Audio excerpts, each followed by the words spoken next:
Welcome, ladies and gentlemen. This is the Cuyahoga County Public Safety and Justice Affairs Committee meeting, Tuesday, November 1st. Roll call, please. And just as a reminder to all who are in attendance, this meeting is being recorded and live streamed on the county's YouTube page. Calling the roll, Mr. Gallagher. Here. Ms. Conwell. Present. Mr. Tuma. Here. Mr. Jones. Here. Ms. Simon. Ms. Simon is absent at the moment. There is a quorum. Public comment? No, Mr. Chair, no one is signed in. In your packets, there are the meeting minutes of October 18th. If they're in order, I'll accept the motion in a second. So moved. Second. Motion in a second. All in favor? Aye. Against? Thank you. 2022-0386. Resolution number 2022-0386, authorizing an amendment to agreement number 1622 with Chagrin Valley Dispatch Council for dispatch operation services for law enforcement activities. Who do we have? Good afternoon. Chris Costin, Sheriff's Department. What this is an amendment Chris, to what's our... your last name? Costin, C-O-S-T-I-N. This is our amendment to agreement with Chagrin Valley Dispatch for our dispatch operations. We're extending it to the end of 2024 in the amount of $1.9 million. If you have any questions on dispatch itself, I have Sergeant Devlin here. I do not. Anybody have any questions? We get any money from that TV show? TV show? Aren't they out at Chagrin Valley with the showing our dispatchers? I'm sorry, I couldn't hear the question. The TV show. There's a TV Oh, show? yeah, we did not get any money from the TV show, but it was a very successful TV show. Are they going to continue that? Representative here from Chagrin Valley, Are they going to continue that, or? Yeah.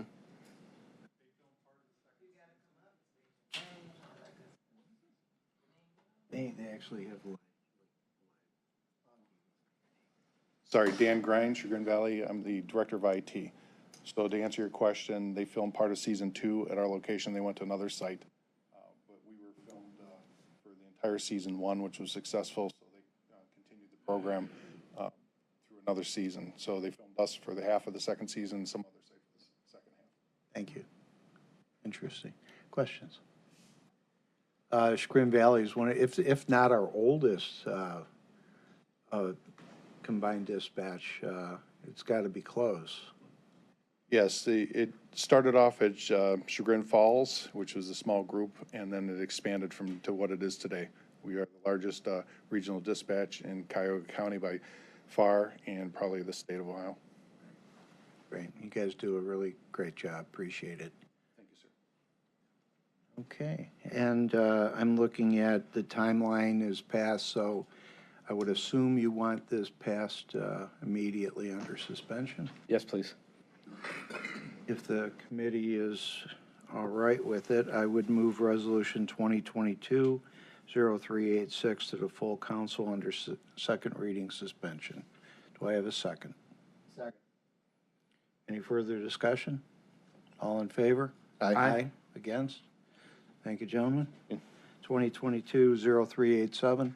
Resolution number 2022-0387, making an award on requisition number 9001 for a membership participation agreement with Chagrin Valley Dispatch Council in the amount not to exceed $4,419,735.32 for the purchase of handheld portable radios and accessories for various officers of the Sheriff's Department and Juvenile Justice Center. Who do we have? Sheriff, are you on this one?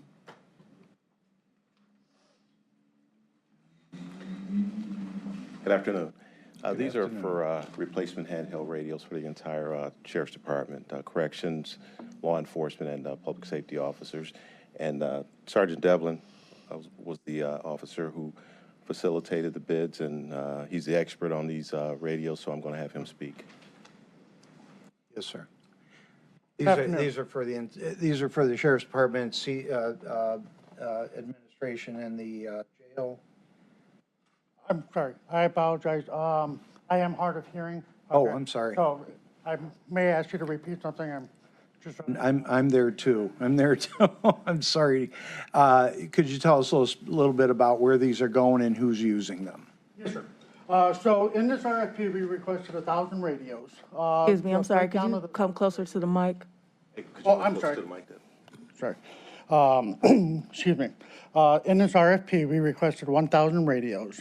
The breakdown of the 1,000 radios is as follows. 100 of the radios is for juvenile court/detention center.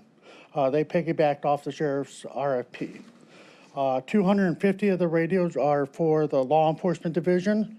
200 of the radios are for the protective service officers division, and 450 of the radios is for the corrections division. Okay. And any questions from the committee?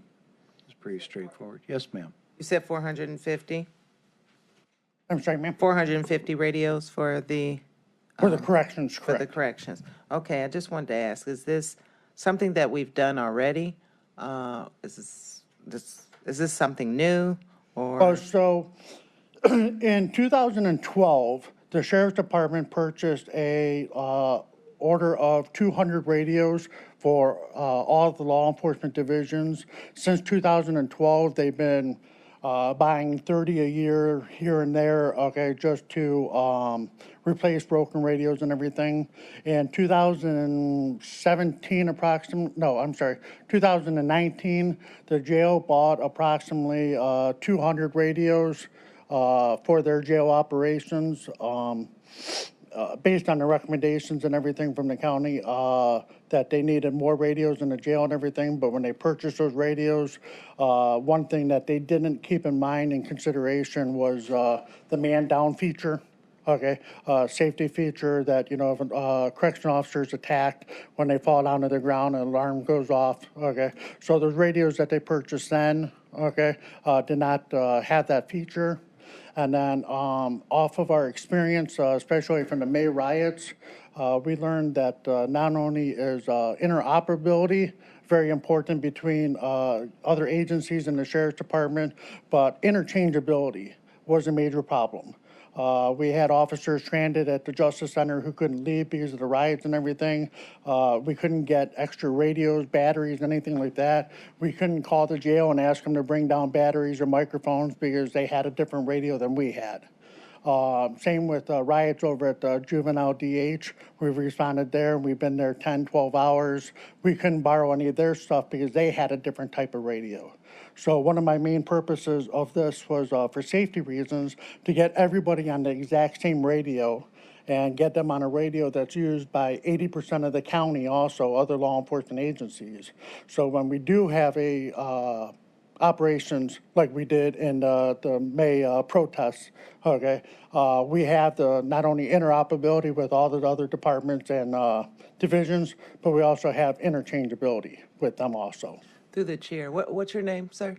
My first name is Padraig, Padraig. Last Padraig? name, correct. Last name Devlin, Devlin. Mr. Devlin, that's easier, Patrick Devlin. A couple of more questions. So what do we, since I'm taking it that you have all the radios uniform now. They're all uniform. So what do we do with the used radios that we purchased and? I made arrangements of all my very newer radios. As I said, a lot of them, my newer ones are still 3 or 4 years old. But my newer ones I'm going to be giving to Public Works. The radio network that the Public Works is on is considered UHF, which is a older style radio frequency that is in the near future going to be going away. So we're going to get them on the Cleveland system, the 700, 800 system. I'm going to be giving them approximately 100 to 150 radios for their janitorial and tradesmen and everything to work on. And then for those remaining ones that are still usable, serviceable, I'm also part of the CSAB Communications Board members, so I'm going to be reaching out to CSAB at our next board meeting to let other agencies in the county know that we have usable radios for them to be able to, so we can give them to other agencies. They just don't have the man-down feature, correct? No, none of the radios have the, and just to be clear, okay, there's a man down and there's a mercury tilt switch. A man down is an actual orange button that you push in emergency, okay? And then a mercury tilt switch is going on a 45-degree angle where it automatically set off alarm. Okay. All the radios have the orange push panic button. Okay, but none of the ones, used ones, have the 45 degree mercury tilt switch. Okay. All right, so can you let the sheriff let us know when so how many radios was that were purchased before but not really usable for the sheriff's department? Can you just let him know to give us an update when they're all actively used somewhere else, so we'll make sure that someone's getting the use of them? Yes, ma'am. Chair. Yes, sir. When it comes to the city of Cleveland, and other communities, not just Cleveland, but other communities, at times I imagine you support them like an impact unit of some version where you may be a support to I'm other sorry, cities. could you repeat that? At times, I believe your departments may support other cities and their local law enforcement needs. Are our radios in alignment with theirs as well? Are these radios in alignment with any of those cities, and is that even necessary? In line with who? Any other city that we might be of a Oh, support absolutely. to? The radios that we're looking to purchase are called Motorola Apex 6000. City of Cleveland is currently using Motorola Apex 6000. Okay. And I can't give you an exact number, but a good portion of the law enforcement agencies in Cuyahoga County are using the same radio. So that's one of the other factors that went into consideration, okay, when we were choosing a contract for this. So we are aligning with a significant number of other cities. Correct. Yeah, as I said, my goal was not just interchangeability within the departments, but interchangeability with the other agencies in Cuyahoga County. I didn't catch all of the numbers you gave earlier. You said 450 radios to the correction division, 200 to To law enforcement, to deputies, deputies, I'm sorry, 200 is to protective service officers. protective service officers. 250 was to law enforcement division, deputy sheriffs. And then 100 is to juvenile detention center. Thank you. Further questions? Looking at this, Sheriff, I don't know if you're taking lead on this, but we do have time for 3 readings. But is it necessary to move forward because of the transfer of these with the old radios? Would you prefer this under emergency to go forward? Yes, I'd prefer it under emergency. If everybody's okay with that, I'll accept a motion of Resolution 2022-0387 to the full council under second reading suspension. Chairman, real quick. Yes, sir. Quick question to the, either of you gentlemen. What's the average lifespan of these new radios? Of the new radios? Yeah. I cannot tell you the average lifespan of the new radios. I can tell you the average of previous radios and everything. Average lifespan is normally between 5 and 7 years. Okay. With this contract, I did ask for a 5-year warranty, which is normally 3 years more than a manufacturer warranty. And then I also asked for a 5-year service plan in this contract, so we continue to maintain them and make them last as long as possible. Okay, thank you. I'll make that motion for suspension. I have a motion on the floor. Do I have a second? Ms. Simon, Council I President? think Council President got it first. And we'll recognize Ms. Simon here. All in favor? Aye. Aye. Against? Thank you very much, gentlemen. Thank you. Thank you. 2022-0388.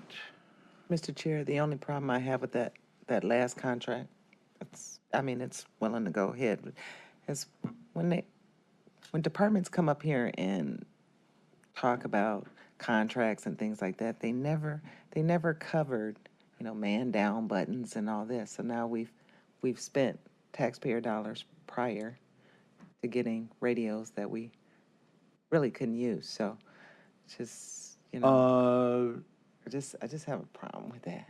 I don't even know how much we spent prior to that, but. Well, to be honest with you, I don't even know what a man-down button is. to be Right, honest. but I'm just saying they don't give you the You're- full you're- picture. You're far and away. We learning. Sir, could we have you back, please? Did we spend before? The councilwoman's concern is that we bought radios that, because they don't have a man-down button, that they're missing a utility that would be necessary to do your jobs. So we're clear and we're talking proper technology. All the radios have a man-down button, okay? What you may be referring to is the Mercury tilt switch, okay? And yes, all of the 250 of the 450 jail radios that we purchased, all will have that capability in it.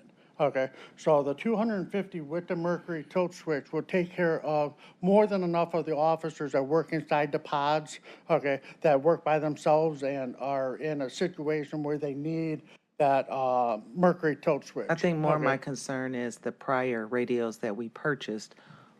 Why didn't this come out that we were purchasing, I guess, the wrong radios at that time for what we actually I'm sorry, could you need? repeat the first part of that? I'm sorry.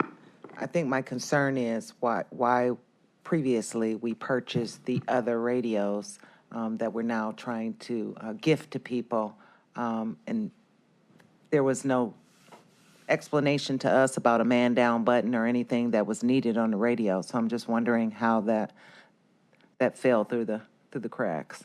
And all I can do is apologize. I was not in charge of radios. I'm still technically not in charge of the jail radios.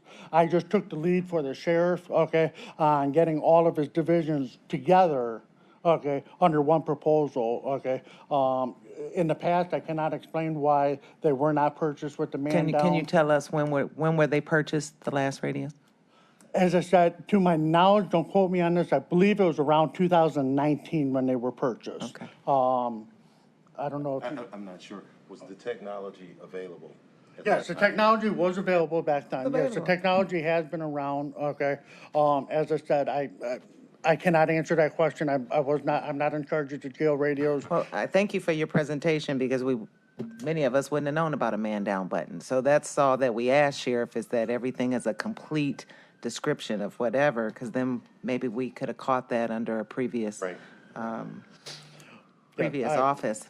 We would have known about man-down buttons, and we could have asked and made sure we didn't spend the money, but I'm sure you're going to gift them away, and Yeah, I'm fully with you, ma'am, okay? Knowledge is the key to everything. This whole process has been in the making since of June of last year. Okay, this is not something we rushed into like maybe previous purchases where we kind of just, piggybacked other contracts and everything. We started actually from scratch and wanted to make sure we did it right. Thank you. thank you. Well, the good news is those that need a man-down button will now have them. And where they're going, there's no necessary reason to have a man-down button. So, thank you very much. Appreciate it. Thank you. Who speaks on 0388? Resolution number 2022-0388, authorizing an amendment to contract number 1703 with Alcohol, Drug Addiction, and Mental Health Services Board for the Mental Health and Substance Abuse Addiction Diversion Center. Good afternoon, Councilman Gallagher, ma'am. Council. Brandy Carney, Department of Public Safety and Justice Services Director. I have a brief overview here and a couple slides, just 3 slides I'll share at the end to kind of recap where we're at with things. To provide some background information, I also just wanted to make known that in the audience today, we have leadership from the 3 providers that are part of this contract, which include the Adams Board, Oriana House, and Frontline Services. I'm here today requesting approval for a 1-year contract renewal for our diversion program totaling $4.4 million. The request has no increase in the amount of funds for either the Adams Board or Frontline as the previous contract, and only a slight increase to Oriana, largely due to staffing increases for staffing salaries, cost of living, excuse me. The diversion program in today's agreement includes 3 components: the crisis intervention team training done by Adams, the 24/7 hotline operated by Frontline Services, and the diversion center operated by Oriana House. Just a little background, we worked diligently with so many to get the program up and running in 2020 and continue to work and make necessary adjustments to a still somewhat new program. I continue to make contact with other successful diversion centers such as Bexar County, Texas, for their lessons learned, new ideas or concerns, and so we can share them between us. We do have a 9-member Cuyahoga County Diversion Board that includes local leaders in government and nonprofit with a nexus to addiction or mental health planning and policymaking. We hold quarterly meetings and provide support and strategic recommendations for the program. In addition to the board, we hold a standing spot on our meeting agendas to hear recommendations and report findings from a local board of community advocates and those with lived experience who focus on the diversion center. In November 2020, we entered into the first, which was a 2-year contract, which totaled $9.2 million with the Adams Board, who functions as the contract lead for the diversion program. The diversion center takes clients that have severe mental illness and/or substance use disorder. It provides immediate critical care service for an average of 5 days, but no more than 9 days for an individual. Oriana works to provide the best continuing care for services for the individual after their acute care is received at the diversion center. The beds are available 24/7, 365, and Oriana contracts with university hospitals for some of their medical staff positions, in addition to the staff they hire directly. Their staff includes more than 60 individuals at the diversion center total, and includes peer support specialists, LPN and RNs, and previously 2, currently 1 behavioral health psychiatrist even, who's very engaged in our program and its success. Those are just some of the positions. Initially, we opened the diversion center, and admissions only included the ability for law enforcement officers to drop off individuals in lieu of jail. It was paramount we give officers the ability to bring those individuals that need these services to a location where direct, immediate, and appropriate care services can be provided rather than at the county jail. We continue with this priority objective for the diversion center. However, and you guys probably know this, in October 2021, we expanded our admissions requirements, and we do now allow for officers to bring clients that have either not committed a crime in addition to a crime. We also have for family and friend referrals or self-referrals. The Adams Board hires 3, from the previous contract, 3 dedicated trainers through our contract and provides crisis intervention team training for law enforcement officers and dispatchers countywide. The CIT program is nationally certified, focusing on identifying and interacting with individuals with mental illness or substance use disorder. The class provides tangible de-escalation techniques for officers and ways to communicate with the individual that's in crisis. The CIT training done by the Adams Board here in Cuyahoga does include a module specific to our diversion program, which is obviously valuable for the local police. The main training includes a 40-hour course, and then we have an 8-hour refresher, and we also have a dispatcher CIT class with a refresher also that they provide. The contract provide the Adams Board trainers to continue to, this contract specifically requires them to individually reach out to police agencies to encourage use of the center. They currently, and have been doing since the beginning, host a monthly class only for law enforcement officers, just to learn about the diversion center, express whether they have questions or concerns. So they do hold that monthly. And then this contract amendment just adds some additional specific requirements to the outreach that they're already doing to police, such as I mentioned, contacting some of the police departments directly, meeting up with them, those that maybe haven't used the center. Also reaching out to different individuals within an agency. This is one program where everyone from the chief down to the line staff, we would like everybody to take it. There's a reason to know about the resource and or use the CIT training for all of them. And so that additional outreach, they're also beginning to attend shift change within police departments, for example, and talk to each shift change, which is a good way to get the word out and through the police departments. Since our contract began, 885 officers in Cuyahoga County has been CIT trained. 2 classes a month are provided. The 24/7 hotline run by Frontline includes 5 staff positions for our agreement. Calling the hotline is a requirement for anyone going to the diversion center, whether it's police or anybody else. Frontline is able to triage the situation with their behavioral health or community support care staff who have vast knowledge of mental health and addiction needs and services here in our community. If the information they received is appropriate for diversion, they will refer or tell the officer to take that person there, or have the individual himself or herself go there. If the situation doesn't seem appropriate, they may instead, for example, ask the officer to take them to the ER if the person's harmful to either themselves or others. So again, they triage the situation so that we get appropriate clients at the diversion center. It's also valuable because they collect that pre-information from individuals and then call and let Oriana House know. And so that, for example, cuts down on the time exchanging that information when a police officer gets there. There's a very short amount of time once they come in, they go through the metal detectors, that the officer has to stay at the diversion center, which I'm sure you guys have all heard how fast they work to get in and out, just like when they come to the jail through the Sally Port. Since the diversion center opened, Frontline has received nearly 1,200 calls through the diversion line and authorized nearly 800 of those calls to the diversion center. Oriana continues to run and operate the center along with their medical staff that they subcontract, as I mentioned. Throughout the last 2 years, we've received positive feedback from clients of the diversion center and others that have either been to the center, seen the center, met with the staff, engaged with the staff, or a family or friend has received services there. The staff are dedicated to building relationships with individuals and providing them the care they deserve for a stable and healthy life and to stop cycles of, for example, recidivism, as we all know. Since we began, more than 1,100 contacts have been referred to the diversion center, and more than 600 have stayed at the diversion center for treatment. I would just say the reason for 600 and 1,100 is we've seen often either an officer bringing the same individual more than once to the diversion center and or someone bringing themselves more than once. And so that's some of the reason for those numbers.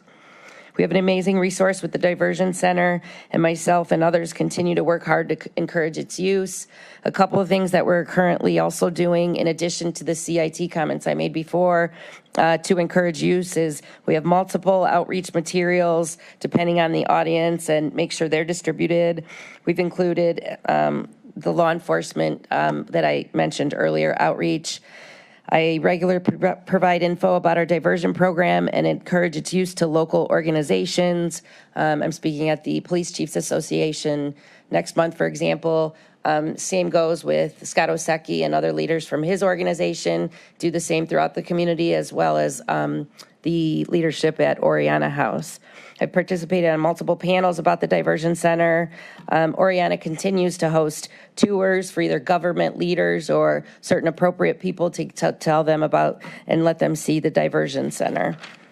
One of the final things is I've had regular meetings just recently with central booking agencies or leaders from central booking agencies to implement a policy once central booking is up and running.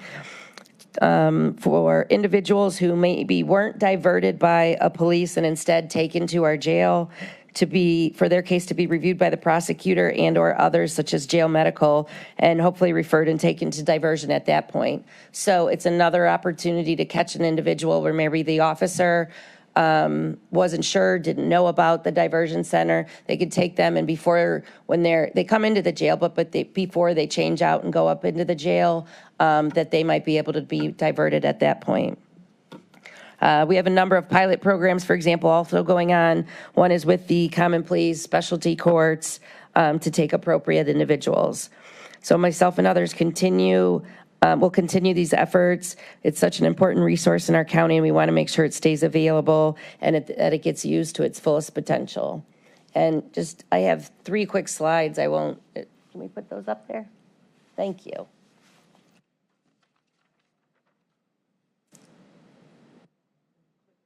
Oh, I have it. I'm sorry. I'm chewing my gum. I'm so sorry. Oh, that's small. So just quickly, the contract overview. This contract it's 1 year. It extends the current contract through the end of 2023. And as I mentioned, it's $4.3 million is the request. Oriana House will continue diversion operations. They have staffing to support 25 of the beds at the center.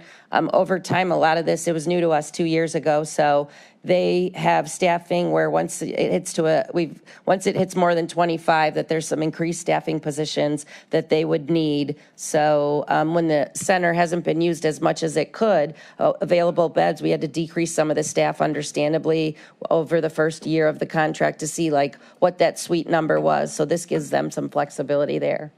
Frontline Services operates the hotline and determines eligibility. We talked about that. Adams provides CIT training. We talked about those. And Adams provides some of the other awareness training, such as grassroots agencies, churches, community groups, and encourage referrals. Admissions, just a quick line graph for admissions. So as I mentioned before, nearly 1,200 contacts taken to diversion. We have some of the stats on them, 59% African-American, 36% white, and so on. The majority of individuals have co-occurring severe mental illness and substance use disorder. That's significant because, you know, as people that are in this space all the time, Director Oseki, I heard him say recently, a lot of the resources in the county are one or the other of those, and so there's not as many resources that are specifically available for co-occurring needs.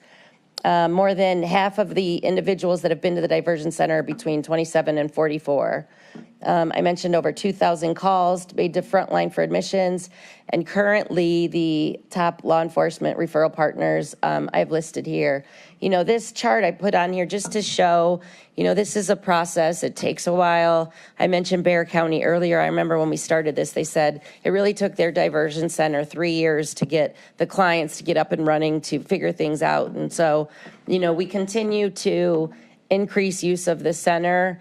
It's challenged. We all would love all those beds to be filled if there's a need out there, but we continue that effort consistently. And then finally, just some of the successes. 48% at the diversion center completed their stay and accepted referrals for ongoing treatment. You know, when we first started, even the first year, that was a significantly lower number. So we track many metrics monthly, so that's one of them that's improved. The average length of stay is almost 5 days. Obviously, early on, it was much less. Most people at the diversion center left to move on to longer-term treatment or housing, permanent living situation, 20%, residential treatment, 19%, temporary living situation, 17%. The most common referral at discharge was Frontline Services. You guys are familiar with the different services that they provide. And then finally, as I mentioned, over 800 police officers and 110 dispatchers just in the last 2 years have received the crisis intervention training through this contract. So I'm happy to take any questions, sir. Thank you. What I want to do is bring you back in 2 weeks so we can go more in depth as to the concerns and questions that you're going to be experiencing as we move forward. But today I just wanted to concentrate on the contract itself. Okay. And then kind of go in depth in a couple weeks as to those challenges that obviously are being presented because of the underuse and I think my personal thought was until we have 24/7 booking, none of this is really going to make a major impact. And we're not even talking about that. We're talking about booking light, and that just doesn't work. So I'd like to talk about that as we move forward. But on the contract questions. Yes, ma'am. Just wanted to know, is the diversion center, let's say, crisis intervention, how often is the crisis intervention training? I know you said they offer it every 2 months, but how frequently do the police officers need to be trained in that? So to the councilwoman, they actually offer 2 40-hour classes every month, and then the refresher training is every other month. You know, there's a maximum amount of individuals that can attend the training, so we do encourage that to, I think it's around 30 or just under 30. There were some challenges with COVID. They did a great job still. They adapted. They did online training. That's a challenge for an officer to sit in the chair for 40 hours at his desk. But you can see with the numbers that they've worked through that. We're back to in-person training now. Okay, can you send the committee, the 9-member local diversion board members? Sure. We have a lot of great leaders on there. Dr. Boutros, we have Greater Cleveland Congregations leader, prosecutor's office, just a good mix of nonprofit government agencies in this, in working with these individuals. So I'd be happy to. Further questions regarding the contract? Yes, ma'am. Just a question, thank you, about central booking. So I did hear you say there is a connection between some of the people taken in through central booking that will be diverted. Is that happening? So, Councilwoman, yeah, so what it does is, currently an officer on the street has to make the decision, as they always do I take this individual, especially or particularly when they committed a crime, to the diversion center, or do I take them to jail as I usually would? What we're trying to work with leaders is to identify a process where if there's someone who comes into central booking, we would ask the officer, for example, did you know about the diversion center? Why didn't you use it? But now because the prosecutor's office is right there within central booking, they too and jail medical can actually, it's like a second take, another opportunity to catch those individuals that maybe weren't caught on the front end. Does that make sense? Yes, that's the question. So, yeah, I mean, that's the whole symbiosis relationship we'd want to see, and I'm glad it's going to take a little bit of time. How are the City of Cleveland police officers' response to diversion? How is that going? The mayor, when he came into office within the first 2 or 3 weeks, he reached out to us and asked for a tour of the center. And at that point in time, they did change their policy requirement for requiring officers to call their city prosecutor before bringing someone. I would say they absolutely use the center. Every week I get the stats and they use it. We continue to work with them and we have to get all of their officers and encourage use. The numbers are going up. We see them all the time now, but it's just not as high as we hope. To the director, are they still having to go through the city prosecutor? No, they that's took done. that out. They I'm took sorry. it out. Yeah, they took almost that out. immediately. Good, I thought so. Yeah. So it's still challenging. I think it's just getting, the word out. The police chief is engaged. He's on our board. He attends the meetings. He's supportive. But 1,400 officers or whatever they have now, that's a lot. So that's why some of the things like going to shift exchange or shift change and getting the word out to officers, more materials, hearing some of the individual concerns from them and how we can talk through them if they don't want to sit in a big meeting with all the other people and ask their questions. Those are the things we're working through. So to hopefully encourage more use of it. And one more follow-up. One of the concerns, obviously, is the people won't stay. But your statistics now are showing that they are, at least 43%, I think you said. Yeah, their average stay now is 4.5 days. And like I said, I think early on at one point for one of our first board meetings, it was less than 2.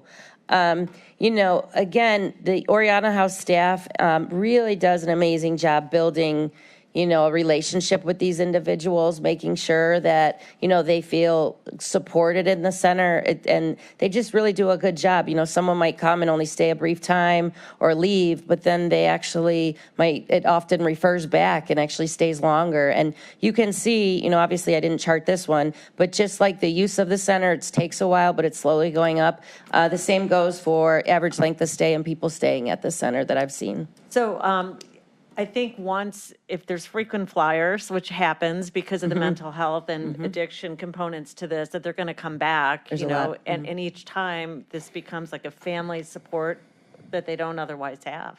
Seriously, I did the tour and they don't have oftentimes the support they need to get help. And each time that there's a trust that's built, so it's not a one-off.